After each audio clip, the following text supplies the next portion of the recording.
Assalamualaikum warahmatullahi wabarakatuh. Kami dari kelompok 4 akan menjelaskan materi tentang cloud security. Tapi sebelum itu, di sini saya akan memperkenalkan anggota dari kelompok kami. Yang pertama ada Dian Puspitasari, selanjutnya ada Ramadwika Madika, Nabila Farisa, Tendri Halisa Akram, Sullivan Eva Mulis, Natalia Andriani, Kalista Bostoneta Larasati Tumbo, Andi Yuda Rehan Ilahi, Miftah Nur Fadila, Musdalifa M, dan yang terakhir ada Andi Asmalaksam. Untuk pengertian yang pertama akan dijelaskan oleh Nabila Farisa. Kepadanya saya persilahkan. Baik, terima kasih atas kesempatan yang telah diberikan. Jadi, saya akan menjelaskan mengenai pengertian cloud security. Cloud security merupakan sistem yang dibuat guna meningkatkan keamanan dari data, aplikasi, atau infrastruktur komputasi lainnya. Ada beberapa aspek yang berhubungan langsung dengan keamanan cloud, di antaranya adalah kontrol cloud, teknologi, dan kebijakan. Jadi, perpaduan dari ketiga hal itulah yang kemudian menghadirkan keamanan cloud dengan integrasi yang baik. Baik, agar kita dapat lebih mendalami arti penjelasan serta maksud dari akronim atau kata tersebut, pastinya kita juga perlu memahami lebih dalam tentang pembahasan terkait apa itu pengertian makna dan akronim istilah jargon atau terminologi cloud computing security. Keamanan cloud mencakup berbagai kendala keamanan dari perspektif pengguna akhir dan penyedia cloud, di mana pengguna akhir terutama akan peduli dengan kebijakan keamanan penyedia, bagaimana dan di mana data mereka disimpan dan siapa yang memiliki akses ke data itu. Untuk penyedia cloud, di sisi lain, masalah keamanan komputer, cloud dapat berkisar dari keamanan fisik, infrastruktur, dan mekanisme kontrol akses aset cloud hingga pelaksanaan dan pemeliharaan kebijakan keamanan. Keamanan cloud adalah penting karena itu mungkin alasan terbesar mengapa organisasi takut pada cloud. The Cloud Security atau Alliance atau CSA, sebuah organisasi nirlaba spesies industri, telah mengembangkan sekumpulan pedoman dan kerangka kerja untuk menerapkan dan menegakkan keamanan dalam lingkungan operasi cloud. Seperti yang sudah saya jelaskan, istilah ini merupakan salah satu dari kumpulan kamus, akronim, istilah, jargon, atau terminologi dalam bidang teknologi yang diawali dengan abjad atau awalan C, serta merupakan terms yang terkait dengan cloud computing. Mungkin hanya itu yang dapat saya jelaskan, saya kembalikan ke moderator. Oke, untuk selanjutnya manfaat dari cloud security akan dijelaskan oleh Kalista Bostoneta. Kepadanya saya persilahkan. Baik, terima kasih atas kesempatannya. Saya akan membawakan materi manfaat cloud security. Cloud security memiliki tujuan untuk melindungi data. Untuk cloud sendiri terbagi menjadi dua, yakni private dan public. Untuk itu, security lebih ke cloud public, namun perlu diketahui security tidak sepenuhnya menjadi tanggung jawab penyedia layanan cloud, yang artinya keamanan memang telah diberikan saat pemberian jasa cloud, namun customer memiliki tanggung jawab terhadap servis datanya sendiri. Cloud security menawarkan berbagai manfaat, diantaranya yang pertama itu perlindungan data. Dengan mekanisme keamanan yang canggih, data yang disimpan di cloud akan terlindung dari berbagai ancaman seperti peretasan, virus, malware, dan kebocoran data. Lalu yang kedua itu ada efisiensi operasional. Dengan keamanan yang terjamin, organisasi dapat lebih fokus pada aspek-aspek lain dari bisnis tanpa harus terus-menerus khawatir tentang potensi ancaman keamanan. Lalu yang ketiga ada kepercayaan reputasi. Keamanan yang solid melalui cloud security dapat meningkatkan kepercayaan dari pelanggan dan mitra bisnis. Ini juga dapat membantu dalam membangun reputasi positif yang pada akhirnya dapat menjadi keunggulan kompetitif pada sebuah organisasi atau bisnis. Lalu yang keempat ada kemudahan akses dan kolaborasi. Dengan cloud security ini, data dan aplikasi menjadi lebih mudah diakses dan dibagikan dalam lingkungan yang aman. Ini dapat mendukung kolaborasi dan komunikasi yang lebih efektif antara tim dan departemen yang pada akhirnya dapat meningkatkan inovasi dan kreativitas. Dengan memahami dan memanfaatkan berbagai manfaat yang ditawarkan oleh cloud security, organisasi dapat menjalankan operasionalnya dengan lebih aman, efisien, dan inovatif. Baik, sekian materi dari saya kembalikan ke moderator. Oke, tadi materi yang telah dijelaskan oleh Kalista, manfaat dari cloud security. Selanjutnya ada jenis-jenis dari cloud security. Yang bagian 1 sampai bagian 4 akan dijelaskan oleh Andi Yuda Rehan Ilahi. Kepadanya saya persilahkan. Baik, terima kasih atas kesempatan yang telah diberikan. Eh, Mengenai jenis-jenis cloud security, saya akan membawakan materi ini. Jenis-jenis keamanan cloud security, cloud computing itu telah menjadi fondasi utama bagi banyak organisasi dalam menyimpan, mengelola, dan memproses data. Namun dengan keuntungan-keuntungan yang ditawarkannya, perlindungan terhadap data yang disimpan di cloud juga menjadi krusial. Adapun beberapa jenis keamanan cloud yang umum diterapkan, yang pertama ada enkripsi data, manajemen akses dan otorisasi, pemantauan dan deteksi ancaman, pengolahan sandi, pemulihan bencana dan backup data, keamanan fisik dan infrastruktur. Yang terakhir ketujuh, kepatuhan regulasi. Yang pertama itu apa sih itu enkripsi data? Enkripsi data terbagi menjadi dua. Yang pertama itu enkripsi data di istirahat rest dan enkripsi di gerak atau transit. Yang kedua ada enkripsi end to end. Jadi apa itu enkripsi di istirahat? Data dienkripsi saat disimpan atau di rest dan saat dalam perjalanan ini atau transit dari server ke perangkat pengguna, melindungi informasi dari akses yang tidak sah. Kalau enkripsi end to end melindungi data sepanjang perjalanan dari saat data dibuat hingga ditransmisikan dan disimpan. Yang kedua ada manajemen akses dan otorisasi, terbagi menjadi dua juga, yaitu kontrol akses berbasis peran. Ini memberikan hak akses sesuai dengan peran individu dalam organisasi. Yang kedua ada manajemen identitas, menerapkan proses autentikasi yang ketat dan mengelola identitas pengguna untuk mencegah akses yang tidak sah. Selanjutnya ada pemantauan dan deteksi ancaman. Ini juga terbagi menjadi dua, yaitu sistem deteksi intrusi atau IDS dan sistem pencegahan intrusi atau IPS. Ini mendeteksi aktivitas yang mencurigakan dan menghentikan serangan sebelum dapat menyebabkan kerusakan. Yang kedua itu manajemen pemantauan perilaku anomali. Ini melacak perilaku yang tidak biasa untuk mendeteksi potensi ancaman keamanan.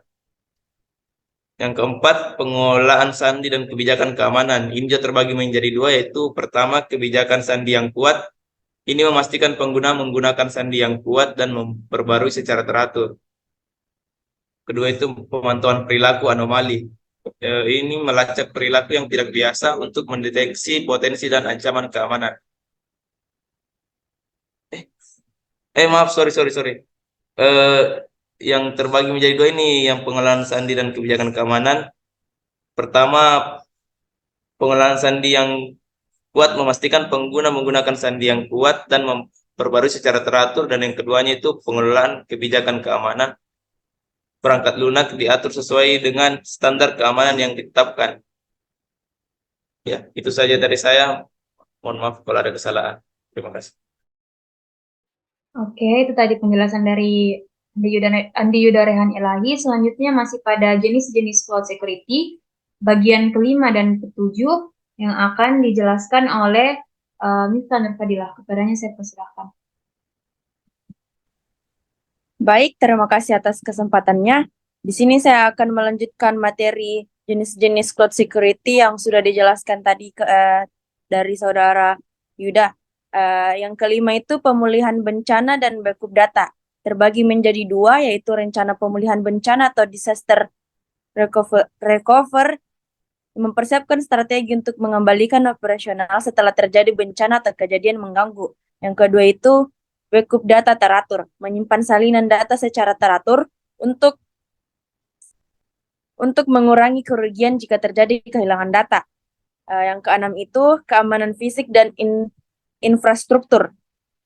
Terbagi juga menjadi dua, yaitu kendali akses fisik, memastikan pusat data yang menyimpan informasi dilindungi secara fisik. Yang kedua, pemantauan lingkungan, memantau suhu, kelembapan, dan faktor lingkungan lainnya untuk mencegah kerusakan perangkat keras. Dan yang terakhir itu kepatuhan regulasi.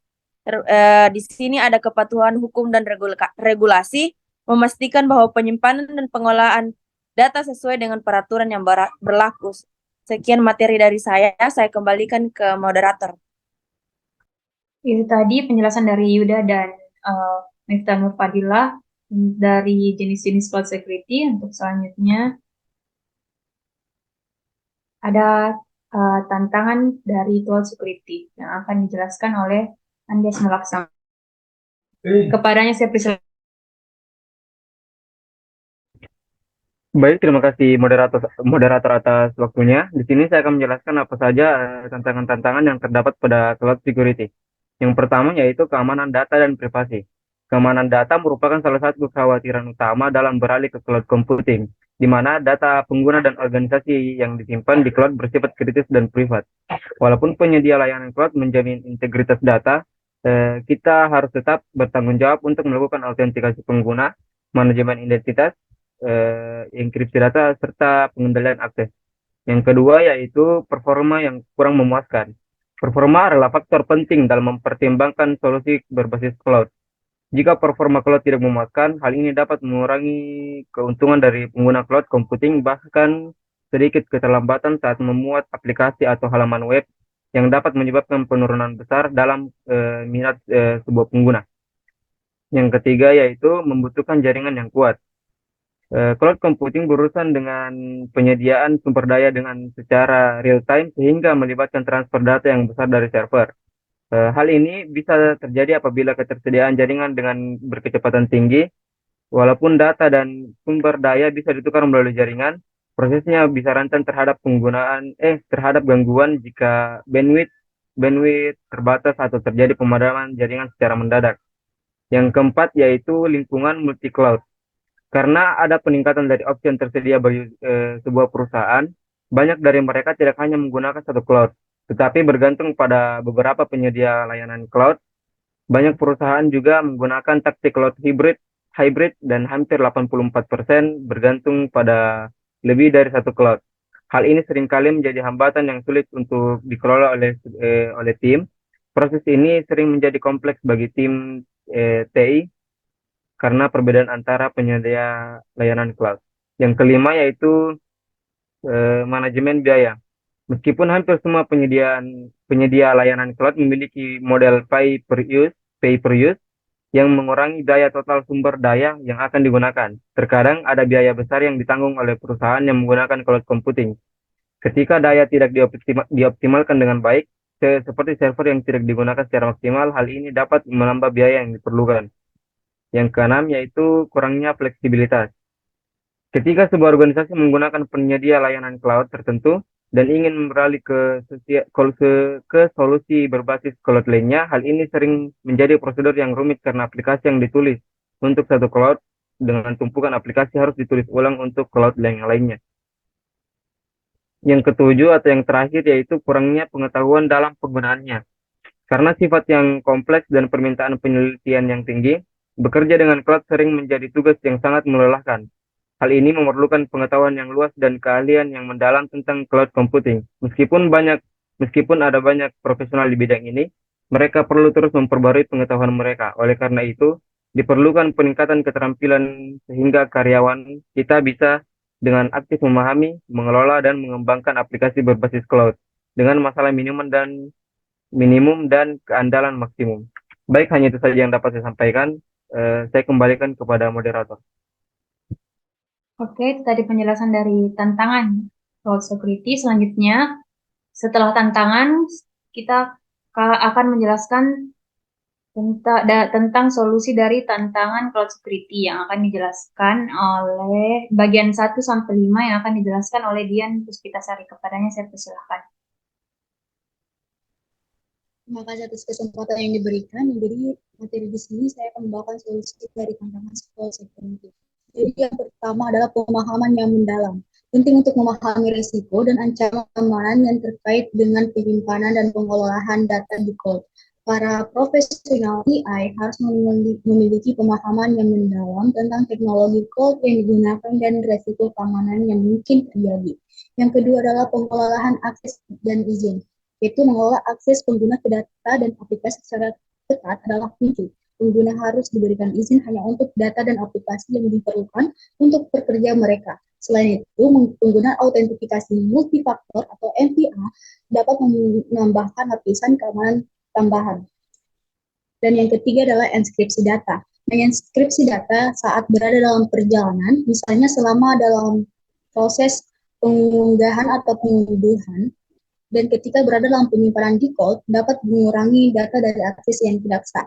Enskripsi memastikan bahwa bahkan jika data direbut, tidak akan dapat dibaca tanpa kunci enskripsi yang tepat. Yang keempat adalah pemanfaatan keamanan. Menggunakan perangkat yang lunak, pemantauan keamanan yang canggih dapat membantu mendeteksi aktivitas mencurigakan dan memberikan peringatan dini tentang potensi serangan keamanan. Sistem IDPS adalah contoh perangkat lunak yang bisa membantu dalam hal ini. Yang kelima adalah manajemen identitas. Solusi manajemen identitas dan akses yang baik memastikan bahwa hanya orang yang berwenang yang dapat mengakses data dan aplikasi di cloud. Ini termasuk memastikan bahwa pengguna hanya memiliki akses informasi yang relevan dan pekerjaan mereka. Terima kasih, sekian dari saya. Serahkan kepada moderator. Ya, itu tadi penjelasan dari Dian Puspitasari. Selanjutnya masih pada solusi dari tantangan cloud security, yaitu bagian ke 6-10 yang terakhir. Akan dijelaskan oleh Tenri Halis Akram. Kepadanya saya persilahkan. Baik, terima kasih atas kesempatan yang telah diberikan. Di sini saya akan melanjutkan materinya. Yang keenam itu ada pemulihan bencana. Ialah melakukan pencadangan data secara teratur dan memiliki rencana pemulihan bencana yang baik sangat penting. Jika terjadi insiden keamanan, memiliki salinan data yang dapat dipulihkan dengan cepat mengurangi dampak kerugian data. Yang ketujuh, edukasi pengguna. Ialah mendidik pengguna tentang praktik keamanan IT yang baik seperti tidak membuka lampiran email yang mencurigakan atau menghindari mengklik tautan dari sumber yang tidak dikenal. Dapat mengurangi resiko serangan phishing dan malware. Yang ketujuh, yang kedelapan, kepatuhan hukum. Memahami persyaratan kepatuhan hukum yang berlaku jenis data yang disimpan di cloud sangat penting. Memastikan bahwa penyediaan layanan cloud dan praktik AI perusahaan sejalan dengan peraturan keamanan data dan privasi yang berlaku adalah suatu keharusan. Evaluasi keamanan memilih penyediaan layanan cloud yang dapat dipercaya dan standar keamanan yang tinggi adalah langkah penting. Penyediaan cloud terkemuka seringkali memiliki sertifikasi keamanan dan menyediakan alat dan keamanan yang dapat membantu melindungi pengguna. Dan yang ke-10, memastikan bahwa perangkat di dalam lingkungan cloud lalu diperlukan patch keamanan terbaru untuk mengatasi ketanannya. Baik, terima kasih. Saya kembalikan kepada moderator. Oke, terima kasih atas penjelasannya. Untuk materi selanjutnya, ada contoh penerapan cloud security yang akan dijelaskan oleh Musdalifah. Kepadanya saya persilahkan. Baik, Assalamualaikum warahmatullahi wabarakatuh. Di sini saya akan menjelaskan tentang contoh penerapan cloud security.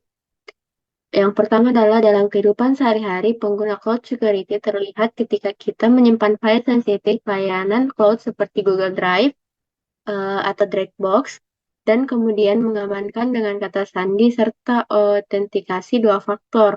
Untuk mencegah akses yang tidak sah, cloud security juga dalam Google Drive berperan dalam melindungi file Anda dari akses yang tidak sah.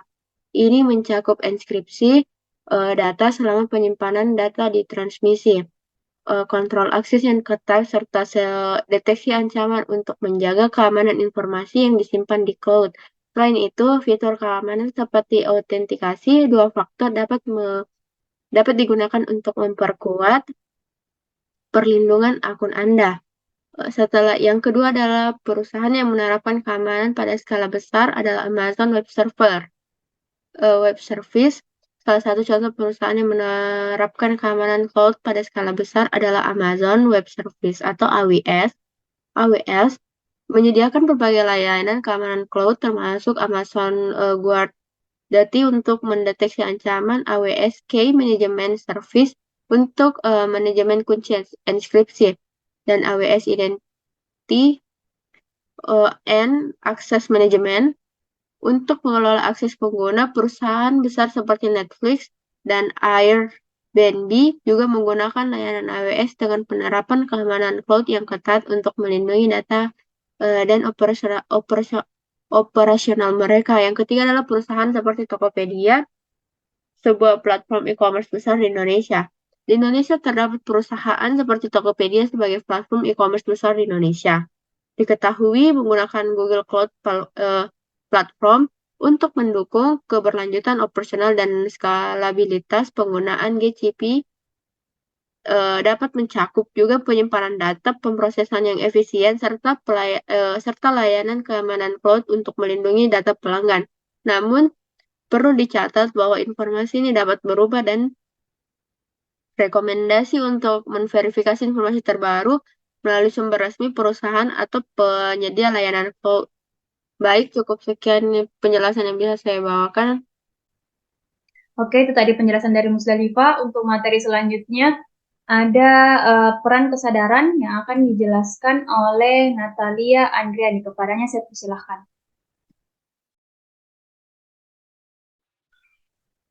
Baik, terima kasih atas kesempatannya. Nah, di sini saya akan menjelaskan mengenai peran kesadaran pengguna dalam cloud security. Nah, kesadaran pengguna dalam cloud security mencakup beberapa aspek penting yang berperan penting dalam melindungi informasi dan sistem. Yang pertama yaitu pemahaman risiko. Kesadaran pengguna dalam konteks cloud security melibatkan kemampuan individu untuk memahami dan mengidentifikasi potensi risiko keamanan yang mungkin timbul dalam cloud security. Ini mencakup pengetahuan mendalam tentang ancaman seperti peretasan, kebocoran data, dan serangan siber, serta upaya proaktif untuk mengelola risiko-risiko tersebut. Nah, yang kedua ada praktik keamanan pengguna. Aspek ini menekankan implementasi praktik keamanan yang kokoh oleh pengguna.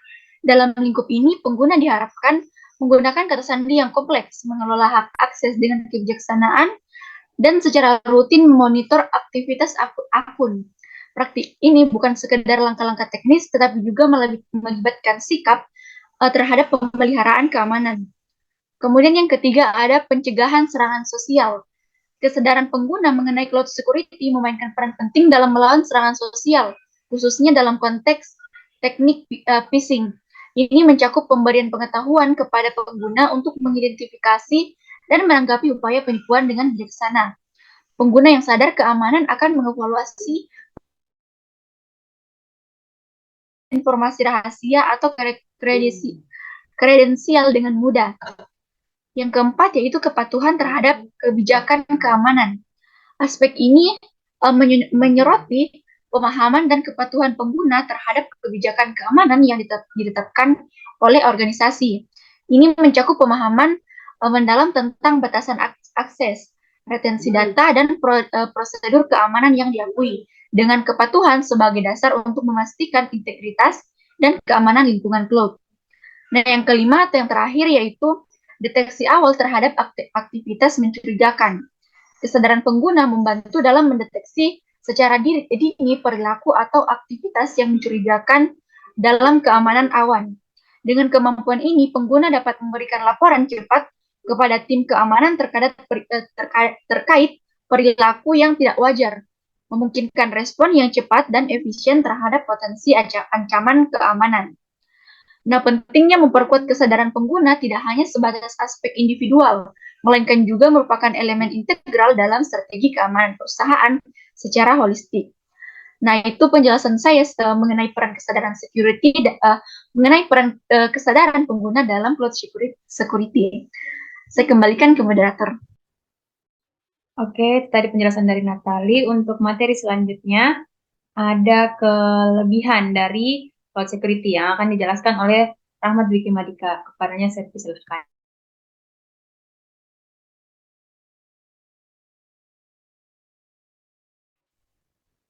Ya baik, terima kasih atas kesempatannya. Di sini saya akan menjelaskan tentang eh, kelebihan cloud security. Yang pertama itu cloud security dapat dengan mudah disesuaikan dengan kebutuhan bisnis yang berubah. Yang kedua, pembaruan keamanan otomatis. Layanan cloud sering kali memperbarui dan meningkatkan keamanannya secara otomatis. Yang ketiga, akses dari mana saja. Cloud security memungkinkan akses yang aman ke data dari berbagai lokasi. Yang keempat, optimasi keamanan data. Kelebihan yang akan Anda dapatkan ketika Anda menggunakan sistem ini adalah keamanan data yang terjaga, seperti yang kita tahu bahwa cloud adalah sebuah sistem penyimpanan berbasis internet dan mewajibkan penggunanya untuk menggunakan jalur akses privat. Yang kelima, didukung oleh fitur backup data. Kelebihan yang dimiliki oleh keamanan cloud adalah fitur backup data. Dengan menggunakan fitur cloud di penyimpanan lain yang untuk menghindari risiko data hilang, dicuri, atau rusak.